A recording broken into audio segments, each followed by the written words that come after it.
По-моему, мнение нашего премьер-министра было очень оптимистичным, что мы возвращаемся в эпоху холодной войны.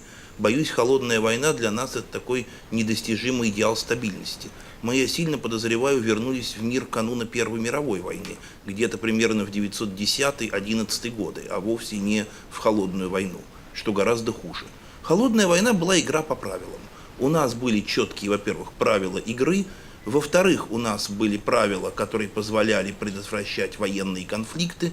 Вспомните, да, что в любом кризисе, включая Карибский или кризис вокруг евроракет, немедленно при первой же угрозе возобновлялся диалог, и никто не заявлял о каких-то жестких шагах, о том, чтобы порвать дипломатические отношения, или о том, чтобы провести силовую демонстрацию, о том, чтобы ликвидировать Совет Безопасности ООН или что-то в этом роде. Об этих темах попросту никто не говорил. У нас нет механизмов предотвращения конфликтов. Ведь почему началась Первая мировая война с выстрелов в Сараево? Потому что не было никаких межгосударственных механизмов по предотвращению войны. Вот боюсь, мы сейчас приходим именно к такой ситуации. У нас полностью заблокирован стратегический диалог с США по контролю над вооружениями. Уникальный момент. Уже 5 лет мы живем в условиях полного отсутствия стратегического диалога, чего не было даже в холодную войну. Может быть, там это было только 12 месяцев при Андропове. И то, да, очень условно. Второй момент. Мы фактически свернули европейский диалог по проблемам европейской безопасности.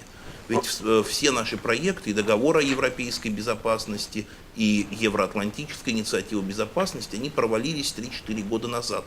И никакой другой развязки мы им не дошли. Слава богу, что пока еще есть хотя бы Мюнхенская конференция, в которой мы вместе работаем.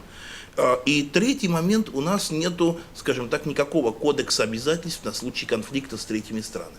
Вот у Советского Союза и США, опять-таки, да, в ужасную холодную войну была декларация 1973 года о мерах по уменьшению опасности ядерной войны, где они говорили, как вести себя на случай войны с третьей страной.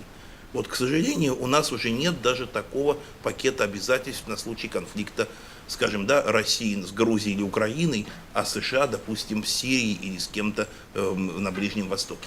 Такого комплекса взаимных обязательств у нас уже нет. То есть в этом плане ситуация гораздо хуже, чем она была в холодную войну.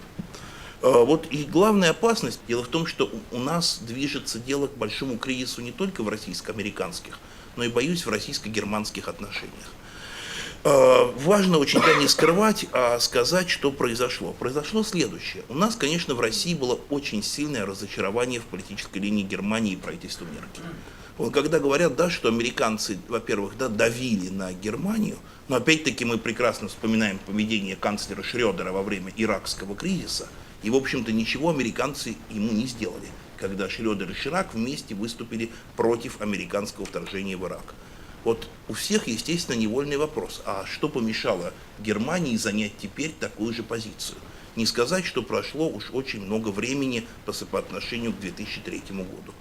Второй момент, понимаете, когда говорят о снятии санкций, ну, во-первых, да, сам факт, что санкции введены, это вызывает большую неприязнь в России. А второй момент, а как вы себе представляете восстановление работы в России? Ведь дело в том, что, да, действительно, многие банки лишились кредитования. Худо-бедно они его где-то нашли. Но неужели психологически, даже после снятия санкций, вы считаете, что русские предприниматели пойдут на восстановление такого контакта? И второй момент, они уже нашли, скажем, да, альтернативных поставщиков продовольствия. Как теперь мы порвем те альтернативные схемы, какие были найдены за эти 1,5 года? То есть здесь нам, конечно, угрожает очень серьезный кризис. Ну и, наконец, да, тот момент обвала в российско-турецких отношениях, которые не спасли даже никакие экономические прокладки, никакие экономические, скажем так, взаимодействия, он, я сильно боюсь, может повториться и в отношениях между Россией и НАТО.